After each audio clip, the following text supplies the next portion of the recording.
భారత ప్రధాని నరేంద్ర మోడీ మరొకసారి ప్రపంచంలోనే అత్యంత విశ్వసనీయత కలిగిన మరియు ప్రజాదరణ పొందిన నాయకుడిగా నిలిచారు.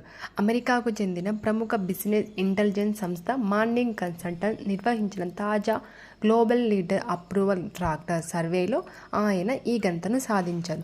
ప్రధాని నరేంద్ర మోడీకి ఏకంగా 75% అప్రూవల్ రేటింగ్ అంటే ప్రజాదరణ మద్దతు లభించింది. సర్వేలో పాల్గొన్న వారిలో 75% మంది మోదీ నాయకత్వాన్ని ఆమోదించారు మరియు విశ్వసనీయత కలిగిన నేతగా గుర్తించారు. మానింగ్ కన్సల్టెంట్ నిర్వహిస్తున్న సర్వేలో ప్రధాని మోదీ 2021 నుంచి నిలకడగా ప్రథమ స్థానంలోనే కొనసాగుతూ ఉన్నారు. రెండో స్థానంలో దక్షిణ కొరియా అధ్యక్షుడు లీ జే-మ్యూంగ్ 59% మద్దతుతో ఉన్నారు. అర్జెంటీనా అధ్యక్షుడు జేవియర్ మిలీ 57% మద్దతుతో మూడో స్థానం దక్కించుకున్నారు. కెనడా ప్రధాని మార్క్ కార్నీ 56% మద్దతుతో 4వ స్థానంలో ఉన్నారు. Thank you. జై హింద్.